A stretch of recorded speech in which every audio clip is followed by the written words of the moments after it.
Welcome to Roll for Lore, the podcast for you if you think way too much about Dungeons & Dragons. I'm Sean. I'm Jessica. And today we're talking about... The city of Greyhawk? The city of Greyhawk. Yeah! Hit the theme!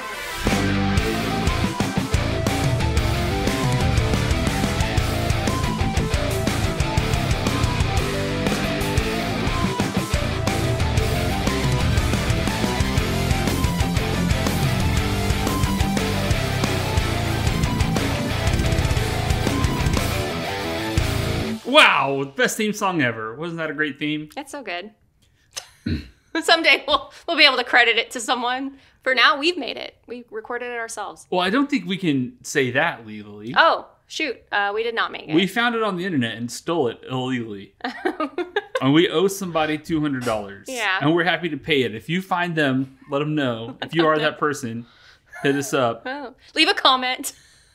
Yes. Cool. Well... anything fun that we should talk about to start this off? Man, I feel like nothing in the world is happening right now at all. It's been just super chill. Everyone's getting along. Yes. I went to the dentist today. Oh, okay. Yeah. How's your face feel? We can either talk about the election or the dentist. Dentist. Okay. Dentist.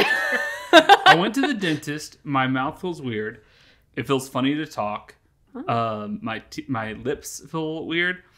It hurt a lot, and now my teeth are cleaner. They're not clean yet. I gotta go back in another month. Why did it hurt? It's supposed to not feel like anything. They put the anesthesia in, and then the lady was like, "Okay, I'll be back in 5 minutes when that sets in." But her sister was in like the next room over getting her teeth done as like a customer, and she was over there just like yapping to her sister forever. And then I watched like 1.5 episodes of Friends. They were pretty good. Oh my God. They were pretty good. It was like the final season of Friends. I don't care. They left you there for like an hour and 15? No, it wasn't quite that long. It was Friends, so 45 minutes. Yeah, they left me there, and it had worn off by that time. God. So then they came back, and she started doing it, and it hurt. And it felt like getting a tattoo. It was about as painful as a tattoo, but like on your gums. On your gums, and you don't get a cool tattoo at the end to show for it. No, I would say it hurt in a way I didn't like. And I don't want to experience again, but I have to go back again in a month on the 17th. Just ask not to be with that person. Okay, I will. I'm actually going to go to a different dentist. Overall, I think this dentist was a pretty subpar experience.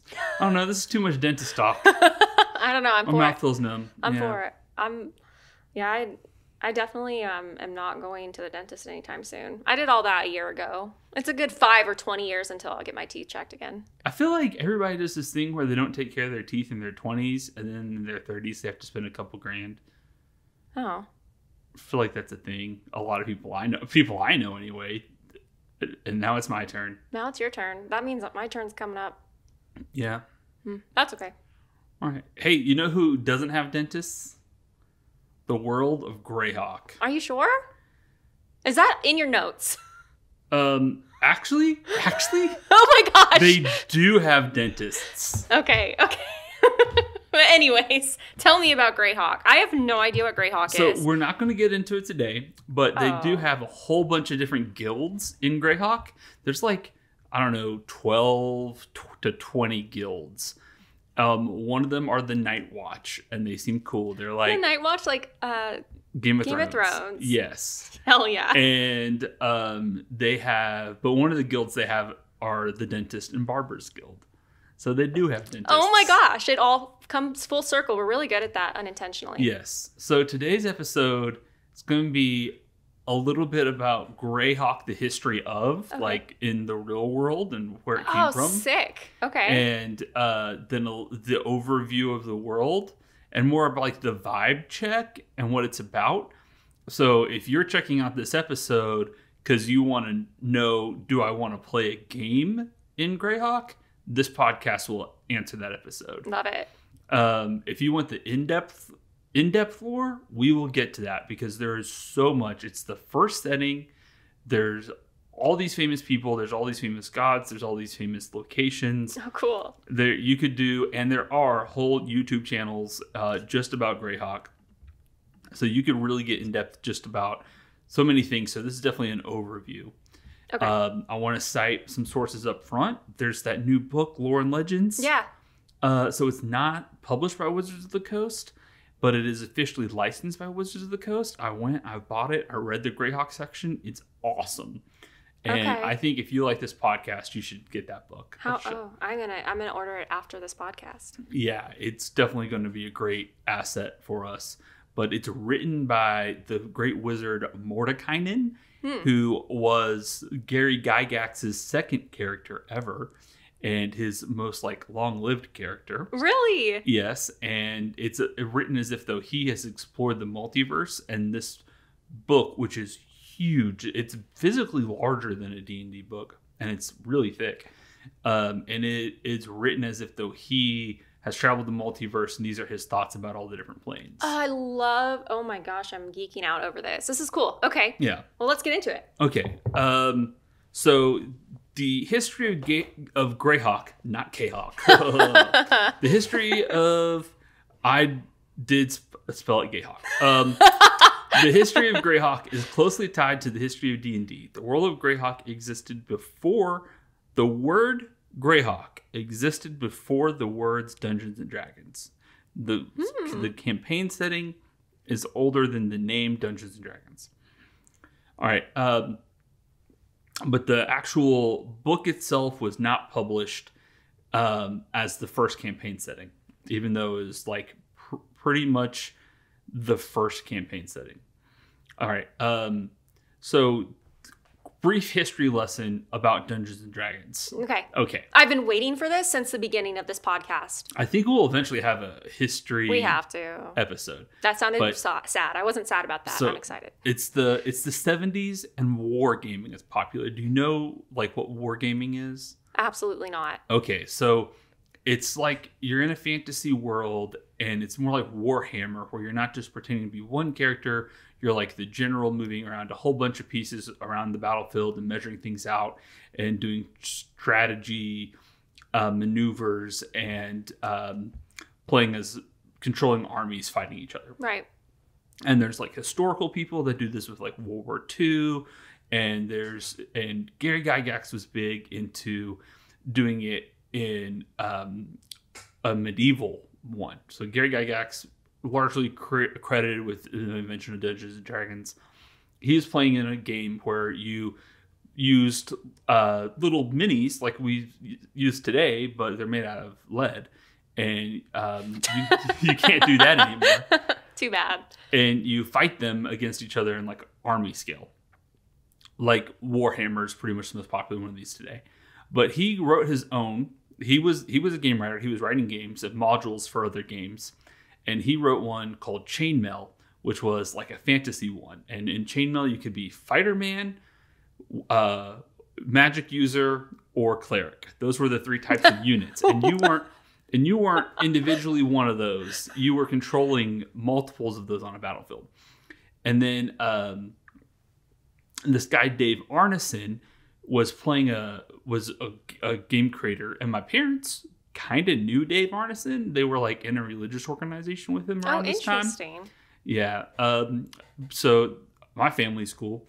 But Dave Arneson was working on a different game that was all about French wars or something. Mm-hmm. And he had the idea to make it multiplayer, because these games were only 2-player. When you're wargaming, it was just 2 armies against each other. And he was like, well, what if other people could be instead of just watching us, they could be the bankers, or they could be a politician. And so he started having this idea of what if you were playing roles? What if you weren't just playing the armies, but you were playing individual people in the army? So he developed a set of rules, and he used Chainmail as the basis, which was Gary Gygax's fantasy war game. So he wrote an add-on to that were basically the very beginnings of Dungeons and Dragons. Now, Dave Arneson was also playing in a play-by-mail game that Gary Gygax had for his war game, where you would write in letters of what your tactics and strategies were, and you would send those in, and then Gary Gygax would read them all and say what happens and send letters back to everybody. And he had started a game that took place in a world that was basically Greyhawk.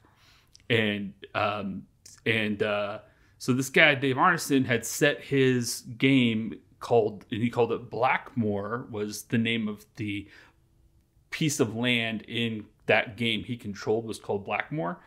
And so he called the game Blackmore. And that's like the earliest role-playing game.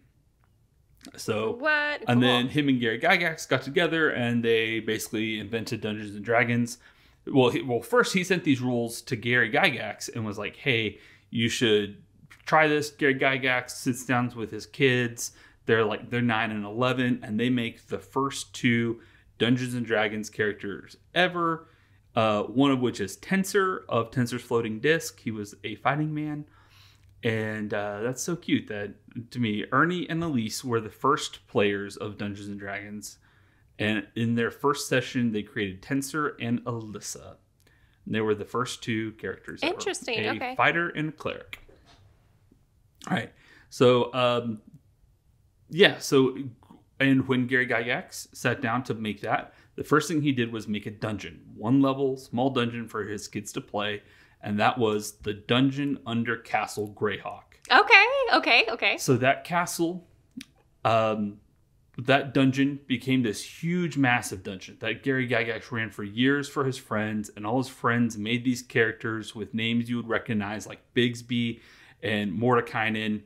And I didn't know these were based off of. yeah, they're all as he made spells, he named them after characters that his friends played. I love that. Okay. Yeah, and so he made this big, huge dungeon, and he called it like the Greyhawk dungeon, and it was Under Castle Greyhawk, which was a ruined castle, and that has never been published.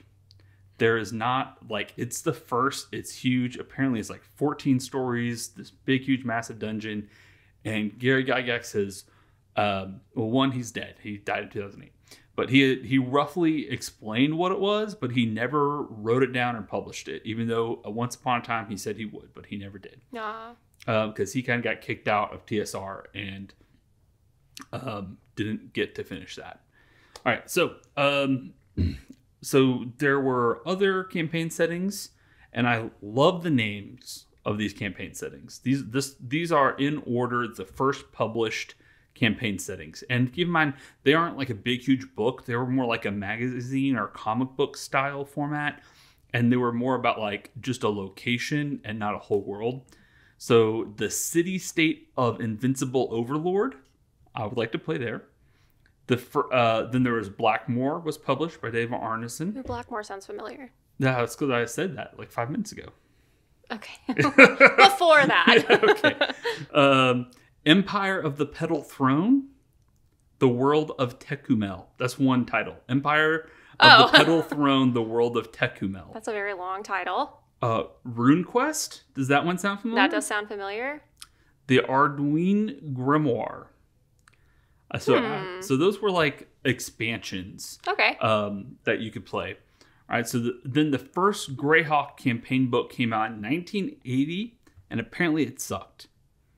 But it had some huge things. What do you mean? What do you mean sucked? What do you mean by that? It's a common refrain you'll hear the Dungeons and Dragons community say over and over.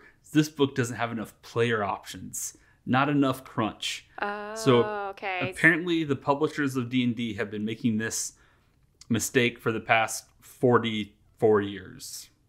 It was just all fluff about the world. There wasn't enough character options and actual rules. Dear God, it's forbid. It's too bad that you can't use your imagination and create your own. It's just too bad. Well, no, they went the other way around. I want my imagination to create the world. I want you to give me the hard numbers. I don't want to have to balance spells. Hey, Maybe we'll have to talk a bonus episode why I don't want that other part of it. Okay. Too much to remember. But this book did a lot in modernizing. It did have a lot of important things. One, it added the thief and the paladin as classes, because right up to this point we only had fighter man, cleric. Is it fighter? It's called fighter man. It's called fighter man. So not cleric man. No, fighter man, cleric, and wizard. I thought you were just saying magic user. Just saying man at the end. It's plural. Actually, it's fighter men. You can be one of the fighter men. Okay. All right. Okay. So it introduced multi-sided dice. So up until this point, there was only D6s in the game. No matter, every weapon did 1d6 of damage. And so this introduced weapons doing different kinds of damage. Cool. And characters having different amounts of hit points. And it added the thief and the paladin. And it added a lot of the spells that are still in the game today, like the wish spell. So, all right. So that was 1980. But by 1984, Dragonlance was more popular. Everybody was playing in Dragonlance. Nobody really cared about Greyhawk anymore, and Gary himself was kind of losing popularity and got ousted from TSR. Okay. They did publish a bunch of books. I'd like to talk about the books. There are 24 books, two of which, the first two, were written by Gary Gygax himself while he was with TSR. After he left TSR, he retained the rights to the characters in the book, so he wrote 5 more books about Gord the Rogue. That was the name of his famous rogue. Gord. And I don't think Gord is ever going to get his own episode. Why not? I don't know. He did. There's 7 books of lore about him, but I would like to just run down the facts about Gord. Yeah, let's learn about Gord. His mother had violet eyes. Okay. I love that violet eyes trope in fantasy. He is an orphan. Love that orphan trope in fantasy. Okay. He becomes friends with someone named the Cat Lord. That's also a common trope in fantasy. I don't know anything about the Cat Lord. It's Cat Lord. Is he a cat? I assume he's a god of kitties. That has to be it. Or he's just a guy who's really good at saying pss, pss, pss, pss. That hurt my mouth because of the dentist. Oh my gosh, I'm in so much pain right now. I'm sorry. And there was also a standalone book called Night Watch, which looks dope to me. And apparently that's the best book of all the 24 books of Greyhawk, and you can read it by yourself. Can I ask a question? Yes. Do these books... I just realized I have a broken nail.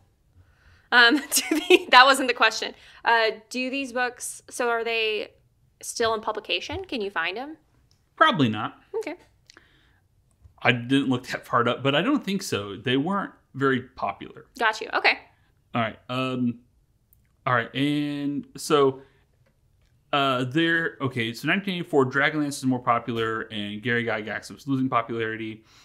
Advanced Dungeons and Dragons comes out, and there is a City of Greyhawk box set and a bunch of modules a year or so later. And then the famous module Vecna Lives comes out in 1990.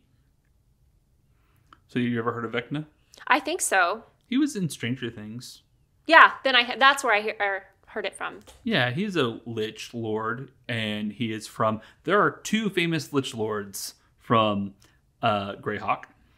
All right, and then 3rd edition comes out, and it was the default in the Dungeon Master's Guide. It was the default, much like it is now in the 5.5 book, but there wasn't much support for it in 3rd edition. There were just a few books written about it. And then in 4th edition, it was pretty much just forgotten about. There wasn't really much about it at all. All right. So that is the history of Greyhawk in the real world. I love that piece. This is all like huge gaps of knowledge that I had that I was hoping you would fill very soon. So thank you for that. Any questions? I got my questions sprinkled in there. So now I'm good now. All right. Well, then let's talk about the world of Greyhawk itself. Yeah. All right. So, Gary Gygax, when making this map of Greyhawk, he started with just the city of Greyhawk. So he started with the dungeon, and then he added the castle, and then there was the city next to it. So the city was mainly, its economy was supported by adventurers trying to go to the dungeon. Oh, really? Yes. Okay. And it is It's like a fun house. Yeah. So it's a major city. It's very large, and it has a thriving economy, and it's a free city. There's no king. Did I miss the name? Is Greyhawk. it Greyhawk? The city is Greyhawk. City is Greyhawk? Okay. The city is Greyhawk, which is next to Castle Greyhawk, which is above Dungeon Greyhawk, and is all In the world of Greyhawk. in the world of Orth. Orth. Orth. Okay, we talked about Orth way at the beginning. Gotcha. Yeah, Orth. So yeah, but the campaign setting is called Greyhawk. So it really this city is really well fleshed out throughout the years of D&D stuff. There's a lot about it in the new DMG. But the city itself is like, they really market it as like, this is like the default hub of your campaign. This is where your characters are coming and going from as they go on their adventures. And it is like a city that is set up to support adventurers. So that's pretty cool. That is really cool. And now, as I was reading the Lore and Legends book, as kind of written by Mordekainen, the campaign setting itself is really about a constant balance between law and chaos, right? Too much law and you get authoritarian suppressors who would take away free will. Too much chaos and things get mad. Yeah. And it really painted the world as like a classic. This is some just Dungeons and Dragons ass stuff. You're gonna kill monsters. You're gonna go in dungeons. You can dabble in politics if you want, but like, this is the classic D&D thing. So one thing about Gary Gygax is he was not a fan of Lord of the Rings. There's a lot of Lord of the Rings stuff in there. Yeah. It wasn't like he hated it. It just wasn't. It wasn't his cup of tea. Of course, all of his friends loved D&D, so he sprinkled in, or loved Lord of the Rings. So there's a lot of Lord of the Rings in there. But he loved like Conan the Barbarian and the more pulpy stuff. So this world is definitely a high fantasy, pulpy adventure setting. And that's what kind of adventure, if you're looking to have just some classic, let's go, be the heroes, do heroic stuff. Yeah. Let's explore. There's a lot of room to explore in a world like Eberron, where the whole continent is charted and like there's rail systems going everywhere. It's not like that at all. If you want to go somewhere, you better ride a horse or walk. Your horse dies, you got to jog. I don't know. Build a wagon. Yeah. And there's a lot of free cities. There's less states. So when he's drawing this map, he used a map of the United States. And he started with Chicago. Greyhawk is Chicago. And just as he needed and built on to the world over the years, he just traced the map. So like the next city was Michigan, and then like Wyoming, Cool. So yeah. Way to use use what you have. Yeah. You don't need to have this crazy Also, I said Wyoming, but I meant Milwaukee. Okay. They're the same. I don't know. We're about to lose all of our Milwaukee fans and Wyoming fans all in one fell swoop. But what I was going to say is that what I like about that is like, sometimes you get like too in your head about building these worlds, and so just like use what you have around you and jump off of it. Good. That's good advice. Just jump off of it. Okay. All right. Let's. I need a shirt that says that. Wish you would step back from that ledge, my friend. No. Jump off of it. All right. Well, screw what I said. You continue. please continue telling me about Greyhawk. All right. So, it's Greyhawk. The setting is, there is a whole world, Earth, but really the campaign setting is just like the eastern part of one continent. Basically Europe. It's basically just mirror image of Europe. Oh, Europe with Milwaukee. Yeah, Europe with Milwaukee. Okay, cool. What city in all of Europe would you say is the closest to Milwaukee? Like if they had to be sister cities. Jesus, I haven't been to all of Europe and or Milwaukee. So I don't know. Probably, let's just say Venice. Probably so similar. Okay, Venice. I love that. I got him back. Milwaukee's back now. Milwaukee's back in the fold. Yeah. Anyway, so it's not a huge campaign setting, but it's packed with fun. So it's got all these famous huge dungeons in it, including the Tomb of Horrors. The Tomb of Horrors, that's here. What's in the Tomb of Horrors? Oh, okay. Sidebar. Asarak, who will one day get his own episode, is a famous lich, right? So you know about liches, right? Yeah. I'm going to talk a little bit about liches my next episode. So this lich is mad. He is kind of like the Joker. You might say he's a little bit twisted. Okay. And he loves Lady Gaga. And, that's canon. He built this crazy, huge, massive underground labyrinth dungeon called the Tomb of Horrors. It is notoriously the most deadly, hard, like tomb to ever go through. Not tomb, but like dungeon. Yeah. And there's been I think there's been a campaign set. Every campaign setting or every edition has had a version of it. Anyway, so at the center is his body, and like the idea is the Adventurers want to go and kill his body and end his terror. And also it's filled with treasure, and there's just crazy super amounts of treasure in there, and nobody's ever come back alive. So then there's also people with pride just want to go. So whether it's pride or greed or vengeance, whatever you want to do, that's a good tomb for you to go into. But everybody who goes in there dies. And now, so liches have to sacrifice one human soul or one humanoid soul once per year, I think. And so this is his contraption to do that. Ooh, so it's like Saw, but yes, fantasy Saw. Yes, and I'm pretty sure he's like he isn't on the material plane. He's trying to become a god somewhere. So like this is his way of automating soul eating so he can stay alive. Anyway, it's just just go get a bunch of treasure and do a big dungeon. Thank you for that. And so that is on here, and there's a bunch of stuff with Vecna. There's a bunch of stuff with dragons. There's the elemental evil. That's another famous campaign setting. That's here. There's just a bunch of, I said campaign setting, I meant module, but there's just a bunch of adventure to be had here. Okay, for me who's like learning about D&D, what's the difference between a module and a campaign setting? The campaign setting is got all the information about the cities and the people and the monsters in the world and the special okay. Yeah, and like the special feats your characters can take and special subclasses and the history of the world. And the modules like the dungeon. Right? Yeah. The adventure. It's like the book of Strahd where I'm doing where like the dungeon master reads the things and you flip to this page. Okay. And, yeah, you get it. I get it. Okay. And okay, so also here's some cool things. There are 360 days in this world in Earth. Oh, the sun circles around the Earth. That's pretty cool, right? That's crazy. Yeah, and there's also 2 moons. Is Earth the center of that universe? I don't know.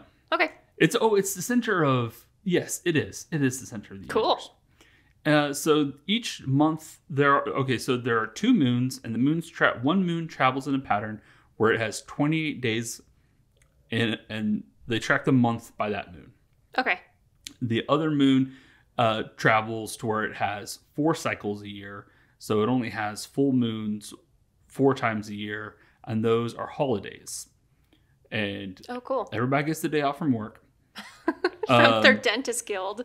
So starting in the winter, there is Need Fest, right? Is that what it's called? Need Fest. Is Christmas? Yeah, Need Fest is Christmas, and then Rich Fest is spring, and then Brew Fest. And Need Fest is considered the start of the new year. All right. And have you ever heard of the Circle of 8? No. Okay, so we're done talking about the sun. And the holidays. And the moons. And the holidays. But there's only 4 holidays, which is kind of sad. Like always? Yeah, there's 4 holidays. Okay, well, they should have done Maybe better. different cities and nations have their own holidays. You're right, they have to. Those are the universal, you know? I mean, they need Labor Day. Yeah, they'll probably call it Guild's Day. Yeah. And give all the barber and dentist the day off. Heck yeah. All right, so there's a group of people called the Circle of 8, who are 8 super powerful wizards who try to keep balance. And they include Bigby and Yafari and Otto, as in Otto's Irresistible Dance. And, of course, Mordekainen himself. I think that note was a little out of order. I don't think we need to talk about the Circle of 8 yet. Oh, also Tasha's from here. Okay, I was going to ask because I'm like the only couple that I know. One of them's Tasha. What about Volo? Tasha had a baby here. Tasha had a baby with an evil god. And that child is now the largest evil presence and worshipped like a god. Oh, okay. Yeah, good. and that's why Tasha doesn't live here anymore. Okay. All right. Good luck, God baby. We'll talk more about that god baby in a little bit. Okay. Okay, so here's kind of the setup for the thing, right? So know about the sun and the moon. That was very important. I'm super glad I put that in my notes. Yes. I feel like that was just everybody was dying to know, how does the lunar calendar work? I was. Okay. And this podcast is for me. Okay. Okay. So here's the setup, right? It's this continent, this Eastern European continent, basically, or is eastern part of this continent, and it's basically just Europe, right? And long ago, 1,000 years ago, it was ruled by 2 superpowers, and they were super advanced. They had super great, awesome, advanced magic, and it was peaceful, and everybody was just like in love and harmony in their own individual countries, but they didn't get along with each other. All right, so there was the Suluese and the Baklunish, and they were at war with each other. They started warring, they hated each other, and they were kind of having a cold war, and they were just developing super powerful spells to like levy each other, very much in an arms race, like very direct parallel to the Cold War. Yeah. Keep in mind, this was written in 1974. Very fresh. Yeah, so the Suluese developed a spell called Invoked Destruction, and it brought a bunch of demons and a toxic fog to cover the lands. And the Baklunish developed a spell called Rain of Colorless Fire that would eradicate all life. All right, that sounds better. 1 point for them. Well, basically, they both went off. Oh. And it destroyed all life on the No continent. one gets points. It destroyed almost all life on the continent. And so that was 1,000 years ago. So everybody living now is like a descendant of that. Interesting. Of those civilizations. And now the continent is broken in many smaller nations and free cities. And then there was a great kingdom that rose up and got a lot of like the central powers aligned. And then that country started breaking off of that. Greyhawk was part of that great kingdom, which as far as I can tell was just called the Great Kingdom. And Greyhawk broke off from that and just became a free city, and it kind of fractured, and other countries declared independence. So now there's just like a whole bunch of little countries and free cities, and it's very medieval Europe. Yeah. And it was inspired a lot by France. Okay. Oh, really? And like medieval France. Cool. And how it kind of reverse of how that was a lot of little countries that became all of France. It's okay. like the reverse of that. All right. So both those spells got cast and it sucked. Okay. We already covered that. All right. So now it's 78. So 1,000 years ago, the apocalypse happened. Then there was the Great Kingdom, and now we're 78 years after the Great Kingdom. And things are in a pretty chill place. No countries are really warring with each other. Mm-hmm. Some might look at each other with a side eye. But there's way too many individual, very small countries for me to like chronicle in this episode. And they're not fleshed out enough in the material to where you couldn't just like pick a name and then just be like, okay, this one's inspired by Poland. And like, I'm just going to like, you can totally do whatever you want with them because there's so many of them. Yeah. But the city of Greyhawk is like super important. So right now, all the countries are chill with each other, but there are 3 main threats. Dragons. So the dragons, the chromatic dragons, are starting to like act out. And they're not just chilling in their caves. They're starting to go out on raids. They're gathering wealth. They're fighting against each other. They're trying to amass power. And some people say it's because they can hear Tiamat calling. So have you heard of Tiamat? Oh, I know Tiamat. Yep. So Tiamat's from here. And Tiamat is trapped underground in a cave. And like she's calling out to the dragons. And so the dragons think she's coming back soon. And so they want to... They're like, she's either going to kill us all or maybe take the strongest ones as her... What's that thing called when you have like a bunch of lovers? Tinder. No. No, like consorts. Oh, okay. Yeah, they're like trying to fight to become her consorts. Okay. So it's a little bit of dragon love. So you might get wrapped up in a campaign in your campaign where dragons want you to go fight other dragons, and your patron might be like this big powerful red dragon that's just like go kill all the green dragons, and then the final boss is like your red dragon's like, oh, Tiamat's free. I'm going to go try to be her consort. I like how simple that is. Yeah. We're just all fighting for the hottest chick. Yeah, the hottest 5-headed chick. Oh, she's got 5 heads. Yes. Yep, she has right. 5 heads. Then there's the elemental host. So that sounds ominous. There's a group of elemental evils converging and doing evil things off to the west, I think. Then there was Iuz, the evil. Iuz, I don't know exactly how to say it. I like how you said that, though. Iuz. It's I-U-Z. Iuz, the evil. Mm-hmm. And he is Tiamat's son. And he is an old, gross, gnarly dude with a weird beard. Okay. Googling it. You continue. Yeah, you hear Tasha's son, and you think he's going to be like a charismatic, handsome man, didn't you? Ew. When I told you Tasha had a son with an evil god. I mean, he's beautiful. Everyone's beautiful in their own way, except this guy. Fuck him. I keep forgetting. This is an adult podcast. You can say cuss words. I can say cuss words. So, like, the picture in the book of, like, Tasha talking to this demon, because it was like an evil demon, but it was like the demon of lust and betrayal or something.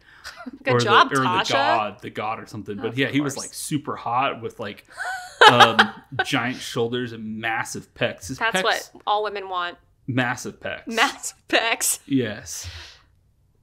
Anyway, homeboy had huge pecs and like black skin, but you could see the red embers simmering through them. It was pretty hot. Do you think so? Iuz looks like this because of the evil within him. Yeah, because he's evil and he's old. Doesn't he look like he's 140? This guy looks like Smiggle's dad. That's what he looks like. So I don't know much about him. I figure he'll have his own episode eventually one day. We have to. Look how grumpy he looks. But he is worshipped like a god and is amassing power in the north. So, all right. So that's kind of the overview of the continent of like, do you want to have a campaign here? Yes, you do. Here's some other cool stuff. There's a place called the Bright Desert that's a desert, and it has untold hordes of silver, gold, copper, and precious stones, but anyone who's ever gone there has never come back. Of course. Are there genies? Maybe. I don't know. Genies live in deserts. There's also a rainforest continent. There's another continent in Earth that isn't this one. And it is a rainforest continent with bat people ruins. There are humanoid bat people who ruled there. Maybe they're still alive. Maybe they're not. But there's ruins. And that place is called Hemp on a Land. It's called what? Hemp on a Land. Okay. Yes. I wonder what Gygax was doing when he invented hemp on a land. I have no idea. The rainforest continent with bat people. It is spelled HEMPONALAND. He's probably drinking tea. So here's a couple of cool things, and I mean literally a couple cool things about the city of Greyhawk itself. There is a library with huge amounts of knowledge. You can't take any books with you. You just got to read them there. And you can't take in weapons. And to make sure you can't wear armor there either. And to make sure of that, there are 2 giant statues of badass brass dragons. And if you try to sneak a book out or sneak a weapon in, they will fight you. Oh, that is badass. That is cool. Yeah. There's also, have you ever heard of Unearthed Arcana? No. Okay, so there was a book in 3.5 called Unearthed Arcana that just had a lot of extra magic rules in it. And then they did this thing in between 5th edition and 5.5 where they were coming out with like test rules. And like you could try it and they called it the Unearthed Arcana. And it turns out, so I've always known Unearthed Arcana had something to do, but I didn't know what it was. It's the name of a magic store that is run by a dragon.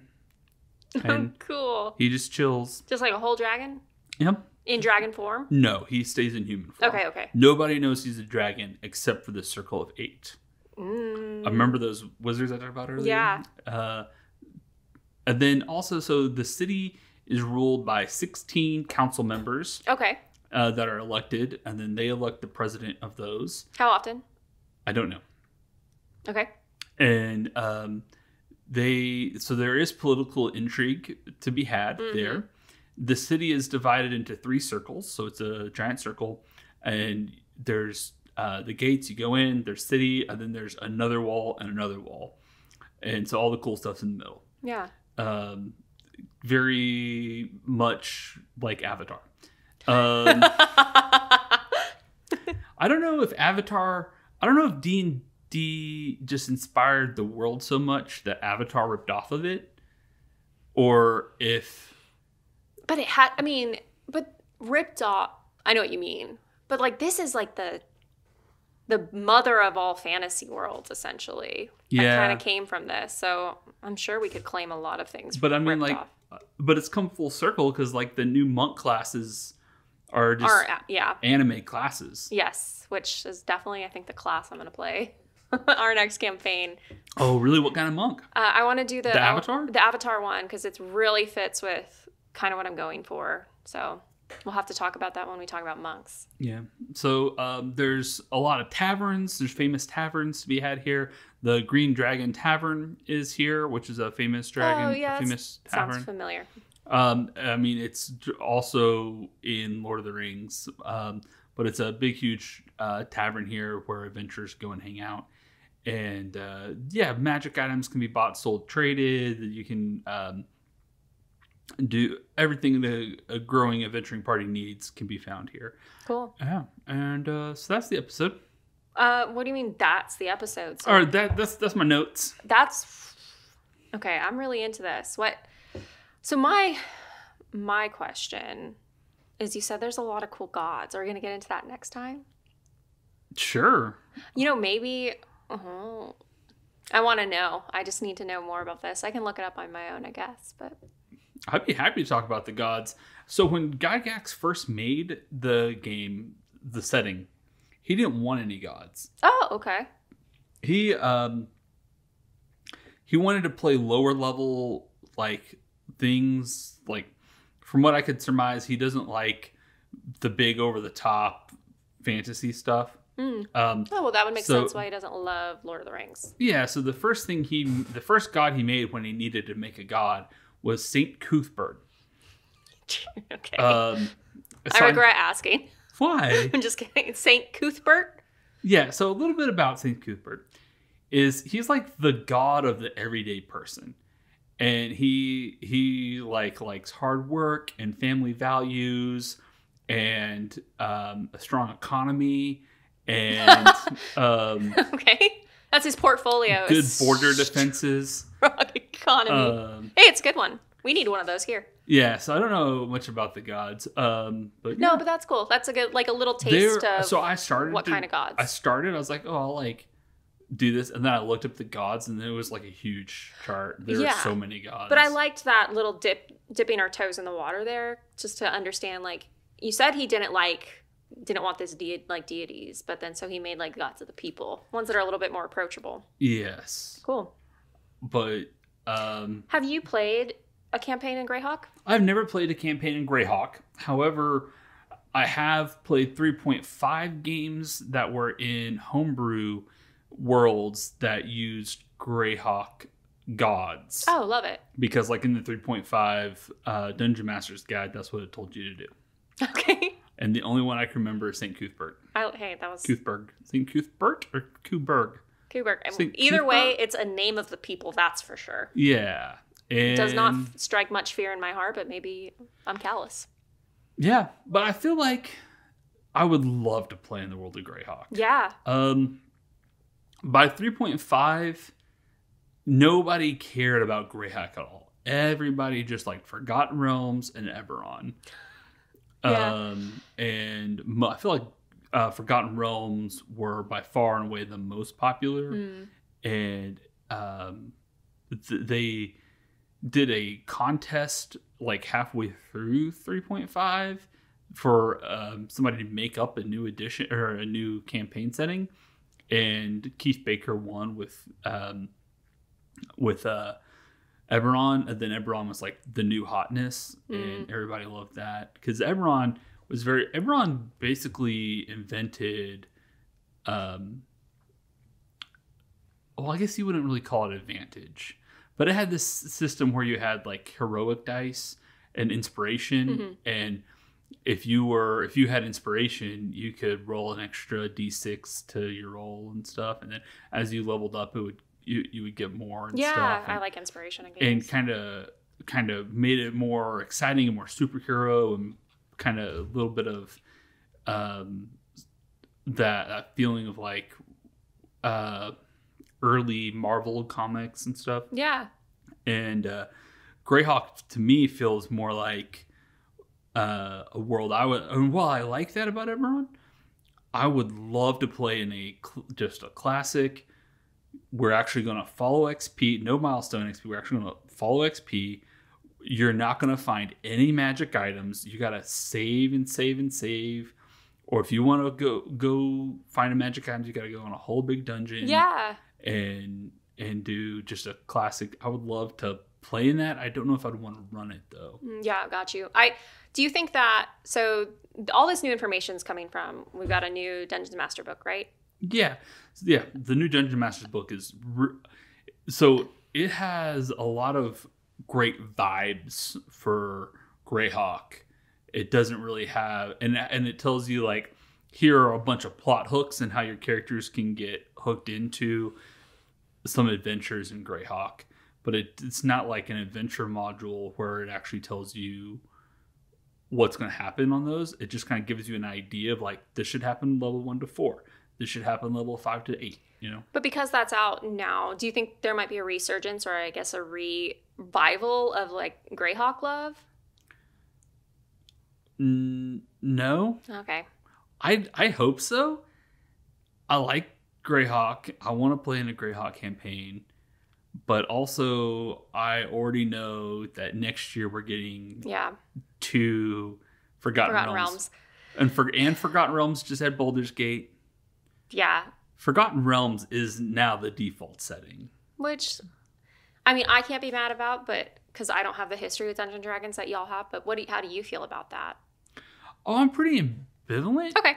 Because I've mostly spent time playing in either homebrew worlds or Eberron. Those are the only 2. I've never played in any world published by D&D except for Eberron. Okay. So I'm totally cool with. I'm really excited to play in Faerun when we start our new campaign. Yeah. I'm really excited, and I would love to play in Greyhawk, and I know I will one day play in Greyhawk.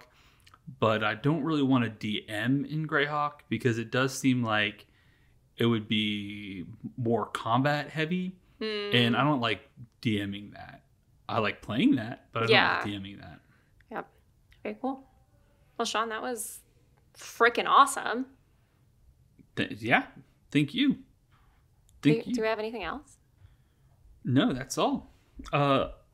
Hit the theme? Well, I wasn't trying to end it right there. I was just trying to compliment you on how much I liked the episode. I liked the episode too. I really liked the stuff about the history of D&D itself. That's what really interested me. And this is part 1. I think I'll do a part 2. Maybe not next episode. I want to do another class first, but I want to do another episode that's just specifically the history of the city of Greyhawk. Yeah, because I want a little more info about that. I want... And some people... So, because you mentioned a lot of names that maybe other people are familiar with, but, like, I want to know a little bit more about those characters. Probably not a deep dive, unless it's a whole episode for it, but... Yeah, I thought I could do a deep dive on the Circle of 8. Oh, that'd be so cool. Just kind of do a summary of all 8 of these famous wizards. Yeah. Yeah. All right, well, I guess that's all we have for you. I'm just kidding. That was so bomb. Well, we're about to record a next episode. What's the next episode about? Oh, next episode, we're going to be talking about Talos and a little bit about the Gods of Fury. Okay. Yeah. Now, the Gods of Fury, are those like cool dudes that you like hanging out? No, these are, I don't know, we're on a villain kick right now. These are bad guys. These are evil guys like a real Umberlee and Malar. But we'll learn more about them next episode. Villain episode. All right, well, I'll see you then. Yeah, thanks for rolling with us.